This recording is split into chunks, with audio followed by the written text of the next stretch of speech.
ਵਾਹਿਗੁਰੂ ਜੀ ਕਾ ਖਾਲਸਾ ਵਾਹਿਗੁਰੂ ਜੀ ਕੀ ਫਤਿਹ। मैं ਤੁਹਾਡੀ ਹੋਸਟ ਸ਼ਵੀਤ ਕੌਰ ਨਿਊਜ਼ ਟੀਵੀ 84 ਦੇ ਨਾਲ ਵੀਅਰਸ। ਭਾਈ ਗੁਰਬਖਸ਼ ਸਿੰਘ ਜੀ ਦੀ ਅਣਮਿੱਥੇ ਸਮੇਂ ਦੀ ਭੁੱਖ ਹੜਤਾਲ ਅੱਜ 37ਵੇਂ ਦਿਨ ਦੇ ਵਿੱਚ ਦਾਖਲ ਹੋ ਗਈ ਹੈ। ਉਹਨਾਂ ਦੀ ਭੁੱਖ ਹੜਤਾਲ ਦਾ ਇੱਕੋ ਇੱਕ ਮਕਸਦ 6 ਬੰਦੀ ਸਿੰਘਾਂ ਦੀ ਰਿਹਾਈ ਹੈ, ਜਿਹੜੇ ਕਿ ਕਾਨੂੰਨ ਅਨੁਸਾਰ ਉਹਨਾਂ ਨੂੰ ਦਿੱਤੀਆਂ ਗਈਆਂ ਸਜ਼ਾਵਾਂ ਪੂਰੀਆਂ ਕਰ ਚੁੱਕੇ ਹਨ। ਭਾਈ ਗੁਰਬਖਸ਼ ਸਿੰਘ ਜੀ ਦੇ ਮਿਸ਼ਨ ਨੂੰ ਜਿੱਥੇ ਸੰਗਤਾਂ ਵੱਲੋਂ ਦਿਨ ਬ ਦਿਨ ਹੁੰਗਾਰਾ ਮਿਲ ਰਿਹਾ ਹੈ, ਉੱਥੇ ਹਰ ਗੰਭੀਰ ਇਮਾਨਦਾਰ ਸਿੱਖ ਬੁੱਧੀਜੀਵੀ ਭਾਈ ਸਾਹਿਬ ਦੀ ਸਿਹਤ ਨੂੰ ਲੈ ਕੇ ਚਿੰਤਿਤ ਵੀ ਹੈ। ਵਿਊਅਰਸ, ਜਿੱਥੇ ਕਿ ਭਾਈ ਸਾਹਿਬ ਹੋਰਾਂ ਨੇ 6 ਬੰਦੀ ਸਿੰਘਾਂ ਦੀ ਰਿਹਾਈ ਲਈ ਆਪਣੀ ਜਾਨ ਦਾਅ ਤੇ ਲਾਈ ਹੋਈ ਹੈ, ਉੱਥੇ ਇਸ ਮੌਕੇ ਅਖੌਤੀ ਸੰਤ ਸਮਾਜ ਨੇ ਨਾਨਕਸ਼ਾਹੀ ਕੈਲੰਡਰ ਦਾ ਭੋਗ ਪਾਣ ਅਤੇ ਸਿੱਖ ਰਹਿਤ ਮਰਿਆਦਾ ਨੂੰ ਬਦਲਣ ਦਾ ਰਾਗ ਅਲਾਪਣਾ ਸ਼ੁਰੂ ਕਰ ਦਿੱਤਾ ਹੈ। ਜ਼ਾਹਿਰ ਹੈ ਕਿ ਐਸਾ ਕਰਕੇ ਉਹ ਸੰਗਤਾਂ ਦਾ ਧਿਆਨ ਅਸਲ ਮੁੱਦੇ ਤੋਂ ਹਟਾਉਣਾ ਚਾਹੁੰਦੇ ਹਨ ਅਤੇ ਸਿੱਖ ਸੰਗਤਾਂ ਨੂੰ ਭੰਬਲ ਭੁੱਸੇ ਵਿੱਚ ਪਾਈ ਰੱਖਣਾ ਚਾਹੁੰਦੇ ਹਨ। ਇਹਨਾਂ ਗੰਭੀਰ ਮੁੱਦਿਆਂ ਅਤੇ ਪੰਥਕ ਸਥਿਤੀ ਸੰਬੰਧੀ ਅੱਜ ਅਸੀਂ ਗੱਲਬਾਤ ਕਰਦੇ ਹਾਂ ਸ਼੍ਰੋਮਣੀ ਗੁਰਦੁਆਰਾ ਪ੍ਰਬੰਧਕ ਕਮੇਟੀ ਦੇ ਜਨਰਲ ਸੈਕਟਰੀ ਸਰਦਾਰ ਸੁਖਦੇਵ ਸਿੰਘ ਭੌਰ, ਜੋ ਸਾਨੂੰ ਹੁਣ ਫੋਨ ਲਾਈਨ ਤੇ ਜੁੜ ਚੁੱਕੇ ਨੇ। ਜੀ ਭੌਰ ਸਾਹਿਬ, ਵਾਹਿਗੁਰੂ ਜੀ ਕਾ ਖਾਲਸਾ ਵਾਹਿਗੁਰੂ ਜੀ ਕੀ ਫਤਿਹ। ਭੌਰ ਸਾਹਿਬ, ਵਾਹਿਗੁਰੂ ਜੀ ਕਾ ਖਾਲਸਾ ਵਾਹਿਗੁਰੂ ਜੀ ਕੀ ਫਤਿਹ। ਜੀ ਭੌਰ ਸਾਹਿਬ, ਹੈਲੋ ਹੈਲੋ। ਭੌਰ ਸਾਹਿਬ, ਵਾਹਿਗੁਰੂ ਜੀ ਕਾ ਖਾਲਸਾ ਵਾਹਿਗੁਰੂ ਜੀ ਕੀ ਫਤਿਹ। हेलो हेलो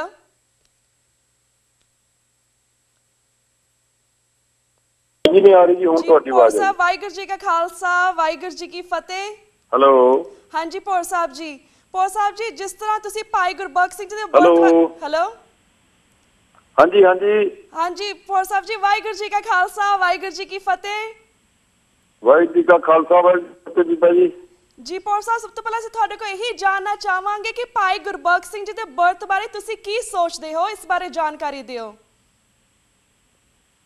ਭਾਈ ਗੁਰਬਖਸ਼ ਸਿੰਘ ਕੌਮ ਦਾ ਬਹੁਤ ਅਨਮੁੱਲਾ ਹੀਰਾ ਹੈ, ਜਿਹਨੇ ਸੁੱਤੀ ਪਈ ਕੌਮ ਨੂੰ ਝੰਜੋੜ ਕੇ ਰੱਖ ਦਿੱਤਾ ਔਰ ਜਿਸ ਮਕਸਦ ਲਈ ਉਹ ਸੱਜਣ ਨੇ ਲੋਕਾਈ ਦਾ ਧਿਆਨ ਆਪਣੇ ਵੱਲ ਤੇ ਸਿੱਖ ਮੰਗਾਂ ਵੱਲ ਖਿੱਚਿਆ, ਉਹ ਬਹੁਤ ਪ੍ਰਸ਼ੰਸਾਯੋਗ ਹੈ।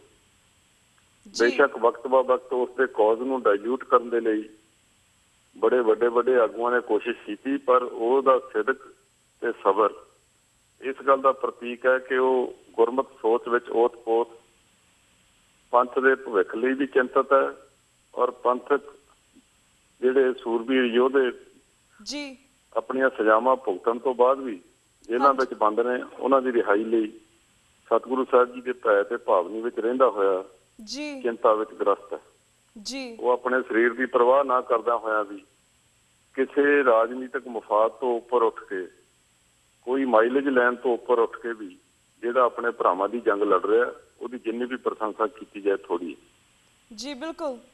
ਜਿਸ ਤਰ੍ਹਾਂ ਭੌਰ ਸਾਹਿਬ ਉਹਨਾਂ ਦੀ ਜਿਹੜੀਆਂ ਮੰਗਾਂ ਨੇ ਉਹ ਜਾਇਜ਼ ਨੇ ਤੇ ਉਹਨਾਂ ਦਾ ਮਿਸ਼ਨ ਪਾਕ ਪਵਿੱਤਰ ਮਿਸ਼ਨ ਹੈ, ਫਿਰ ਕੀ ਕਾਰਨ ਹੈ ਕਿ ਪੰਜਾਬ ਸਰਕਾਰ ਜਾਂ ਫਿਰ ਸ਼੍ਰੋਮਣੀ ਗੁਰਦੁਆਰਾ ਪ੍ਰਬੰਧਕ ਕਮੇਟੀ ਇਸ ਨੂੰ ਉਹਨਾਂ ਦਾ ਸਾਥ ਕਿਉਂ ਨਹੀਂ ਦਿੰਦੀ, ਉਹਨਾਂ ਦੀਆਂ ਮੰਗਾਂ ਨੂੰ ਕਿਉਂ ਨਹੀਂ ਮੰਨਦੀ?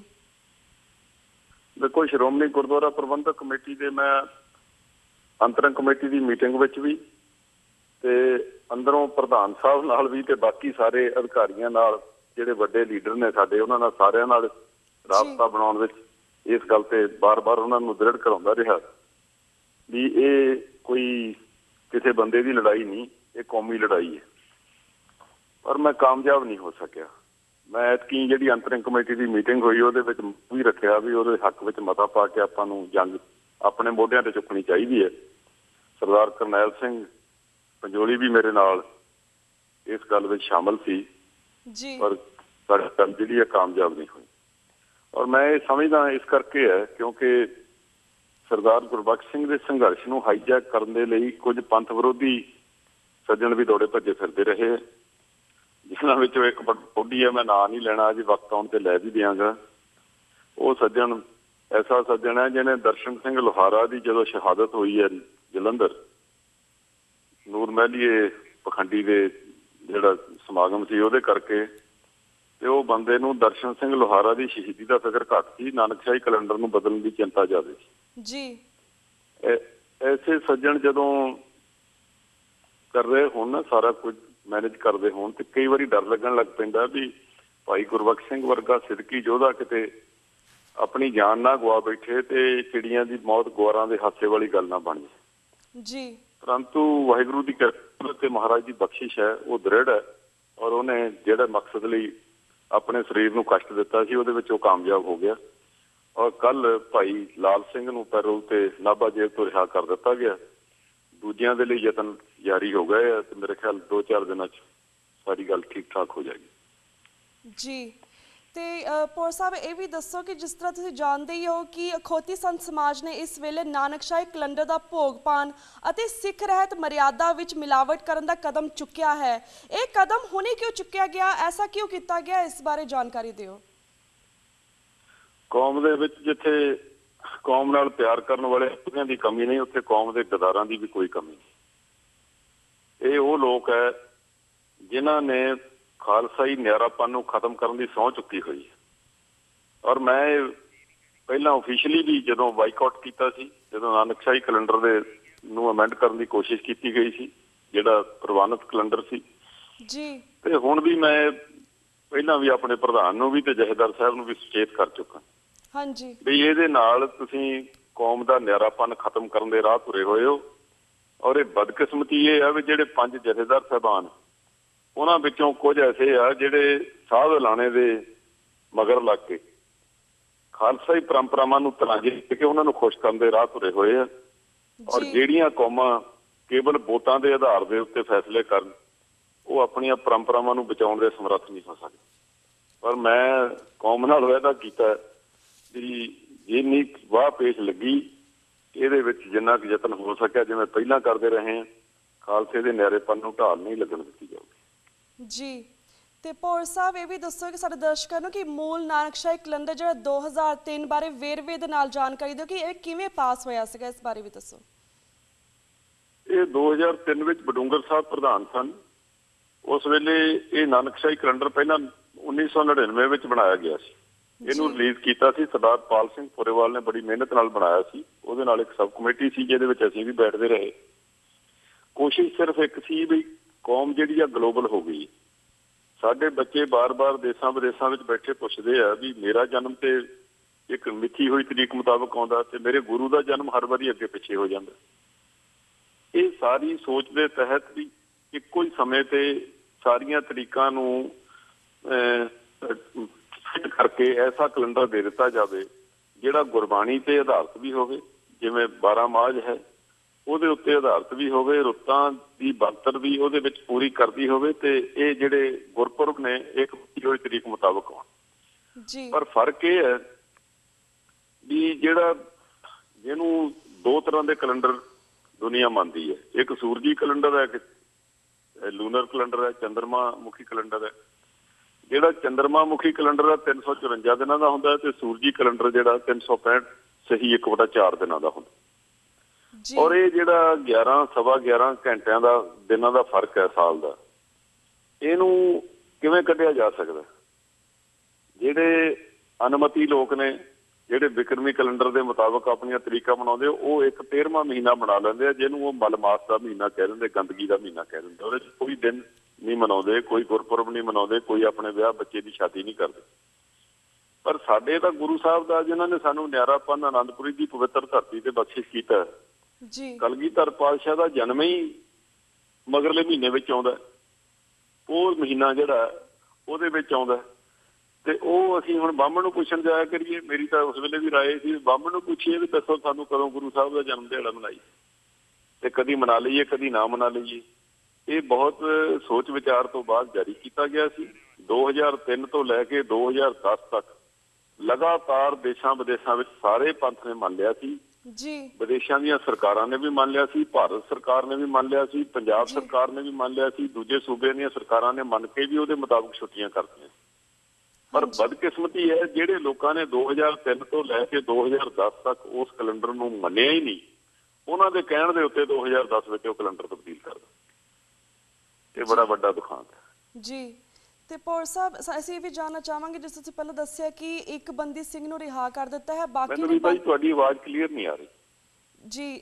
ਪੌਰ ਸਾਹਿਬ ਹੈਲੋ ਹਾਂਜੀ। ਹਾਂਜੀ ਪੌਰ ਸਾਹਿਬ, ਜਿਸ ਤਰ੍ਹਾਂ ਤੁਸੀਂ ਪਹਿਲਾਂ ਗੱਲ ਕੀਤੀ ਕਿ ਇੱਕ ਬੰਦੀ ਸਿੰਘ ਨੂੰ ਰਿਹਾ ਕਰ ਦਿੱਤਾ ਹੈ, ਜਿਹੜੇ ਬਾਕੀ ਬੰਦੀ ਸਿੰਘ ਨੇ ਉਹਨਾਂ ਦਾ ਅੱਗੇ ਕੀ ਅਪਡੇਟਸ ਨੇ, ਉਹਨਾਂ ਨੂੰ ਕਦੋਂ ਰਿਹਾ ਕੀਤਾ ਜਾਵੇਗਾ, ਇਸ ਬਾਰੇ ਵੀ ਜਾਣਕਾਰੀ ਤਾਂ ਇਹ ਵੀ ਦੱਸੋ ਕਿ ਪੰਜਾਬ ਸਰਕਾਰ ਨੇ ਜਿਹੜਾ ਇਹਨਾਂ ਨੂੰ ਰਿਹਾ ਕਰ ਦਿੱਤਾ ਹੈ, ਕਿ ਇਹਨਾਂ ਸਿੱਖਾਂ ਦੇ ਪ੍ਰੈਸ਼ਰ ਥੱਲੇ ਆ ਕੇ ਰਿਹਾ ਕੀਤਾ ਹੈ ਜਾਂ ਫਿਰ ਇਸ ਪਿੱਛੇ ਉਹਨਾਂ ਕੋਈ ਸਿਆਸੀ ਫਾਇਦਾ ਹੈ, ਇਸ ਬਾਰੇ ਵੀ ਜਾਣਕਾਰੀ ਦਿਓ। ਦੇਖੋ, ਕੋਈ ਸਿਆਸੀ ਫਾਇਦੇ ਤਾਂ ਬਾਅਦ ਦੀਆਂ ਗੱਲਾਂ, ਇਹ ਕੌਮੀ ਸੰਘਰਸ਼ ਦੀ ਪਹਿਲੀ ਜਿੱਤ ਹੈ ਮੈਂ ਸਮਝਦਾ। ਜੇ ਸਿੱਖ ਸੁਰਤਾ ਨਾਲ ਗੁਰੂ ਕੇ ਸਿੰਘਾਂ ਨੇ ਬਿਨਾਂ ਕਿਸੇ ਲਾਲਚ ਤੋਂ ਔਰ ਬਿਨਾਂ ਕਿਸੇ ਐਸੇ ਇੱਛਾ ਤੋਂ ਕਿ ਉਹਨਾਂ ਨੂੰ ਕੋਈ ਮਾਨ ਸਨਮਾਨ ਮਿਲੇ ਇਹ ਜੰਗ ਲੜੀ ਜੀ, ਉਹਦੇ ਵਿੱਚ ਪ੍ਰਾਪਤੀ ਹੋਣੀ ਲਾਜ਼ਮੀ ਸੀ। ਪਰ ਮੈਨੂੰ ਜਿੱਥੋਂ ਤੱਕ ਮੇਰੀ ਜਾਣਕਾਰੀ ਹੈ, ਮੈਂ ਕੱਲ ਪਰਸੋਂ ਵੀ ਇੱਕ ਸੱਜਣ ਨੂੰ ਦੱਸਿਆ ਸੀ ਕਿ ਅਸੀਂ ਜਿੰਨੀ ਅੰਦਰੋਂ ਮੋਟੀਵੇਸ਼ਨ ਕਰ ਸਕਦੇ ਹਾਂ ਕਰਨ ਦਾ ਯਤਨ ਕਰ ਰਹੇ ਜੀ। ਔਰ ਮੈਨੂੰ ਜੋ ਪਤਾ ਲੱਗਾ ਹੈ ਵੀ ਕਰਨਾਟਕ ਵਿੱਚ ਇੱਕ ਸਿੰਘ ਰਹਿੰਦਾ, ਉਹਦੇ ਲਈ ਵੀ ਚਾਰਾਜੋਈ ਸ਼ੁਰੂ ਹੋ ਗਈ ਆ। ਪੰਜਾਬ ਸਰਕਾਰ ਨੇ ਲਿਖ ਕੇ ਭੇਜ ਦਿੱਤਾ ਗਵਰਨਰ ਨੂੰ। ਹਾਂਜੀ। ਔਰ ਜਿਹੜਾ ਯੂਪੀ ਸਿੰਘ ਹੈ ਉਹਦੇ ਬਾਰੇ ਵੀ ਚਾਰਾਜੋਈ ਚੱਲ ਰਹੀ ਹੈ ਜੀ। ਪਰ ਮੈਂ ਨਿੱਜੀ ਤੌਰ ਤੇ ਇਹ ਗੱਲ ਸਮਝਦਾ ਸੀ ਕਿ ਇਹਨਾਂ ਸਿੰਘਾਂ ਦੀ ਕੰਪਲੀਟ ਰਿਹਾਈ ਹੋਣੀ ਚਾਹੀਦੀ ਸੀ। ਹਾਂਜੀ। ਪਰੰਤੂ ਸਰਦਾਰ ਲਾਲ ਸਿੰਘ ਨੂੰ ਕੇਵਲ 45 ਦਿਨਾਂ ਦੀ ਪੈਰੋਲ ਦਿੱਤੀ ਗਈ ਹੈ, 2.5 ਲੱਖ ਦੀ ਜ਼ਮਾਨਤ ਦੇ ਉੱਤੇ। ਜੀ। ਇਹ ਹਿੰਦੁਸਤਾਨੀ ਕਾਨੂੰਨ ਦੇ ਮੱਥੇ ਦੇ ਉੱਤੇ ਪਹਿਲੇ ਬੜੇ ਵੱਡੇ ਕਲੰਕ ਨੇ ਕਿ ਉਹਨਾਂ ਨੇ ਸਿੱਖਾਂ ਨਾਲ ਬੜੀਆਂ ਵੱਡੀਆਂ ਗਦਾਰੀਆਂ ਕੀਤੀਆਂ। 84 ਦੇ ਕਤਲੇਆਮ ਦੇ ਪੀੜਤ ਅੱਜ ਵੀ ਦਰ ਤੇ ਇਨਸਾਫ ਦੀ ਮੰਗ ਕਰ ਰਹੇ। ਸਾਰੀ ਕੌਮ ਦੇਸ਼ਾਂ ਵਿਦੇਸ਼ਾਂ ਵਿੱਚ ਤੜਫ ਰਹੀ ਹੈ ਉਹਨਾਂ ਦੀ ਖਾਤਰ। ਸਾਨੂੰ ਮਾਰਨ ਵਾਲੇ ਮੰਤਰੀ ਬਣੇ ਬੈਠੇ ਆ, ਜਿਹੜੇ ਮਰਨ ਵਾਲੇ ਆ ਜੇ ਹਥਿਆਰ ਚੁੱਕਦੇ ਉਹਨਾਂ ਨੂੰ ਅੱਤਵਾਦੀ ਕਹਿ ਦਿੱਤਾ ਜਾਂਦਾ। ਜੇ ਲੋਕਤੰਤਰਕ ਢੰਗ ਨਾਲ ਭਾਈ ਗੁਰਬਖਸ਼ ਸਿੰਘ ਵਾਲਾ ਤਰੀਕਾ ਅਡਾਪਟ ਕਰਦੇ ਤਾਂ ਕੋਈ ਗੱਲ ਨਹੀਂ ਕੀਤੀ ਜਾਂਦੀ। ਜੀ ਜੀ। ਇਹ ਕੌਮ ਨੂੰ ਬਹੁਤ ਵੱਡੇ ਪੱਧਰ ਤੇ ਸੋਚਣਾ ਚਾਹੀਦਾ ਹੈ ਔਰ ਸੋਚ ਕੇ ਕੌਮੀ ਇਕਸੁਰਤਾ ਬਣਾਉਣੀ ਚਾਹੀਦੀ ਹੈ। ਜਿਹੜੀ ਤੁਸੀਂ ਬੀਬਾ ਜੀ ਗੱਲ ਕੀਤੀ ਸੀ ਰਹਿਤ ਮਰਜ਼ਾਦਾ ਦੀ, ਜੀ, ਜਿਹੜੇ ਲੋਕ ਖੁਦ ਰਹਿਤ ਮਰਜ਼ਾਦਾ, ਪੰਥਕ ਰਹਿਤ ਮਰਜ਼ਾਦਾ ਨਹੀਂ ਮੰਨਦੇ, ਉਹ ਪੰਜਾਂ ਵਿੱਚ ਬੈਠਦੇ ਆ ਤੇ ਕੀ ਆਪਾਂ ਸੋਚ ਸਕਦੇ ਹਾਂ। ਔਰ ਮੈਂ ਇਹ ਵੀ ਗੱਲ ਬੜੀ ਬੇਬਾਕੀ ਨਾਲ ਕਹਿਣੀ ਚਾਹੁੰਦਾ ਕਿ ਜਿਹੜੀਆਂ ਪੰਥਕ ਸੰਸਥਾਵਾਂ ਨੇ ਅਗਵਾਈ ਦੇਣੀ ਸੀ ਕੌਮ ਨੂੰ, ਉਹ ਪੰਥਕ ਸੰਸਥਾਵਾਂ ਜਿਹੜੀਆਂ ਨੇ ਉਹ ਇਸ ਤਰ੍ਹਾਂ ਲੱਗਣ ਲੱਗ ਪਿਆ ਵੀ ਉਹ ਸ਼ਾਇਦ ਆਪਣੇ ਫਰਜ਼ਾਂ ਨੂੰ ਭੁੱਲ ਚੁੱਕੀਆਂ। ਪੰਥਕ ਜਥੇਦਾਰ ਫਰਜ਼ ਭੁੱਲ ਚੁੱਕ, ਜਿਨ੍ਹਾਂ ਨੇ ਮੋਹਰੇ ਹੋ ਕੇ ਇਹ ਲੜਾਈ ਲੜਨੀ ਸੀ ਕਿ ਬੇਦੋਸ਼ੇ ਸਿੱਖ ਜੇਲ੍ਹਾਂ ਵਿੱਚ ਬੈਠੇ ਆ, ਜਿਨ੍ਹਾਂ ਦੀਆਂ ਸਜ਼ਾਵਾਂ ਪੂਰੀਆਂ ਹੋ ਗਈਆਂ, ਕਾਨੂੰਨ ਕਾਨੂੰਨ ਮੁਤਾਬਕ ਉਹਨਾਂ ਨੂੰ ਬਣਦੀ ਸਜ਼ਾ ਸੀ ਭੁਗਤ ਲਈ। ਜਿਨ੍ਹਾਂ ਦੇ ਪਰਿਵਾਰ ਵਿੱਚ ਸਰਦਾਰ ਬੇਅੰਤ ਸਿੰਘ ਜਿਨ੍ਹਾਂ ਦਾ ਕਤਲ ਹੋਇਆ, ਉਹ ਸਾਰਾ ਪਰਿਵਾਰ ਕਹਿ ਰਿਹਾ ਸਾਨੂੰ ਕੋਈ ਇਤਰਾਜ਼ ਨਹੀਂ, ਤੇ ਪਤਾ ਨਹੀਂ ਇਤਰਾਜ਼ ਫਿਰ ਕਿੱਥੇ ਹੈ ਕਿ ਉਹਨਾਂ ਨੂੰ ਇਹ ਸਾਰਾ ਕੁਝ ਤੇ ਪੰਥਕ ਲੀਡਰਾਂ ਨੂੰ ਆਪਣੇ ਜ਼ਿੰਮੇ ਲੈਣਾ ਚਾਹੀਦਾ ਸੀ। ਸਰਦਾਰ ਗੁਰਬਖਸ਼ ਸਿੰਘ ਨੇ ਬੜੀ ਵੱਡੀ ਇਹ ਧਾਰਮਿਕ ਕਾਲੀ ਹੈ ਜਿਹੜੀ ਇਤਿਹਾਸ ਵਿੱਚ ਸੁਨਹਿਰੀ ਅੱਖਰਾਂ ਨਾਲ ਲਿਖੀ ਜਾਣੀ। ਜੀ।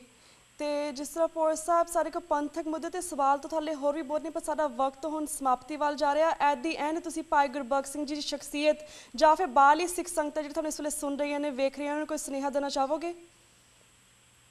ਮੈਂ ਭਾਈ ਗੁਰਬਖਸ਼ ਸਿੰਘ ਦੀ ਚੜ੍ਹਦੀ ਕਲਾ ਲਈ ਜਿੱਦਣ ਦੇ ਉਹ ਬੈਠੇ ਆ 14 ਤਰੀਕ ਦੇ ਨਿੱਤ ਅਰਦਾਸ ਕਰਦਾ ਮਹਾਰਾਜ ਦੇ ਚਰਨਾਂ 'ਚ। ਔਰ ਮੇਰੀ ਇਹ ਅਰਦਾਸ ਵੀ ਹੈ ਕਿ ਸੱਚੇ ਪਾਤਸ਼ਾਹ ਜਿੱਥੇ ਉਹਨੂੰ ਚੜ੍ਹਦੀ ਕਲਾ 'ਚ ਰੱਖੇ ਉੱਥੇ ਖਾਲਸਾ ਪੰਥ ਦੀ ਵੀ ਜੈ ਜੈਕਾਰ ਹੋਵੇ ਔਰ ਖਾਲਸਾ ਨਿੱਜੀ ਮੁਫਾਦਾਂ ਨੂੰ ਛੱਡ ਕੇ, ਕੇਵਲ ਰਾਜਨੀਤਿਕ ਭੁੱਖਾਂ ਨੂੰ ਛੱਡ ਕੇ ਖਾਲਸਾਈ ਪਰੰਪਰਾਵਾਂ ਨੂੰ ਜਿਉਂਦਾ ਰੱਖਣ ਦੀ ਲੜਾਈ ਹਮੇਸ਼ਾ ਹੀ ਜਾਰੀ ਰੱਖੇ, ਤਾਂ ਕਿ ਜਿਹੜੀਆਂ ਗੁਰੂ ਸਾਹਿਬ ਦੀਆਂ ਬਹੁਤ ਵੱਡੀਆਂ ਘਾਲਨਾਵਾਂ ਨੇ, ਹੁਣ ਸ਼ਹੀਦੀ ਪੰਦਰਵਾੜੇ ਵਿੱਚ ਅਸੀਂ ਰੋਜ਼ ਸਟੇਜਾਂ ਤੇ ਸੁਣਦੇ ਵੀ ਹਾਂ, ਸੁਣਾਉਂਦੇ ਵੀ ਹਾਂ, ਬੱਚਿਆਂ ਦੀਆਂ ਕੁਰਬਾਨੀਆਂ, ਮਾਤਾ ਜੀ ਦੀ ਕੁਰਬਾਨੀ, ਗੁਰੂ ਸਾਹਿਬ ਦੀ ਘਾਲਣਾ, ਚਮਕੌਰ ਦੀ ਜੰਗ ਦੀ ਦਾਸਤਾਨ, ਇਹ ਸਾਰਾ ਕੁਝ ਤਾਂ ਹੀ ਸਾਰਥਕ ਹੋ ਸਕਦਾ ਹੈ ਜੇ ਉਹਨਾਂ ਦੇ ਵਾਰਸ ਉਹਨਾਂ ਪਰੰਪਰਾਵਾਂ ਨੂੰ ਆਪਣੇ ਧਿਆਨ ਵਿੱਚ ਰੱਖ ਕੇ ਆਪਣੀ ਜ਼ਿੰਦਗੀ ਨੂੰ ਢਾਲਣ। ਮੈਂ ਤੁਹਾਡਾ ਵੀ ਬੀਬਾ ਜੀ ਬਹੁਤ ਧੰਨਵਾਦ ਕਰਦਾ, ਤੁਸੀਂ ਸੰਗਤਾਂ ਦੇ ਰੂਬਰੂ ਮੈਨੂੰ ਕਰਾਇਆ ਔਰ ਮੈਂ ਫਿਰ ਇੱਕ ਵਾਰੀ ਅਕਾਲ ਪੁਰਖ ਵਾਹਿਗੁਰੂ ਅੱਗੇ ਇਹ ਜੋਦੜੀ ਕਰਦਾ ਕਿ ਮਹਾਰਾਜ ਆਪਣੇ ਖਾਲਸਾ ਪੰਥ ਨੂੰ ਹਮੇਸ਼ਾ ਹੀ ਚੜ੍ਹਦੀ ਕਲਾ ਵਿੱਚ ਰੱਖੇ। ਜੀ। ਤੇ ਪੌਰ ਸਾਹਿਬ ਸਾਡਾ ਬਹੁਤ ਬਹੁਤ ਸ਼ੁਕਰੀਆ ਕਿ ਸਾਡੀ ਸਿੱਖ ਸੰਗਤਾਂ ਦੇ ਰੂਬਰੂ ਹੋਏ। ਸਮੇਂ-ਸਮੇਂ ਤੁਹਾਨੂੰ ਸਿੱਖ ਸੰਗਤਾਂ ਦੇ ਰੂਬਰੂ ਇਸੇ ਤਰ੍ਹਾਂ ਕਰਵਾਉਂਦੇ ਰਹਾਂਗੇ। ਜੀ। ਇੱਥੇ ਇਜਾਜ਼ਤ ਲੈਂਦੇ ਹਾਂ। ਵਾਹਿਗੁਰੂ ਜੀ ਕਾ ਖਾਲਸਾ, ਵਾਹਿਗੁਰੂ ਜੀ ਕੀ ਫਤਿਹ। ਤੇ ਵੀਅਰਸ, ਅੱਜ ਮੈਂ ਤੁਹਾਡੇ ਕੋਲ ਇੱਥੇ ਇਜਾਜ਼ਤ ਲੈਂਦੀ ਹਾਂ। ਮੰਡੇ ਨੂੰ ਮਿਲਾਂਗੇ ਸੇਮ ਟਾਈਮ ਸੇਮ ਸ਼ੋਅ ਤੇ। ਤਦ ਤੱਕ ਲਈ ਵਾਹਿਗੁਰੂ ਜੀ ਕਾ ਖਾਲਸਾ, ਵਾਹਿਗੁਰੂ ਜੀ ਕੀ ਫਤਿਹ।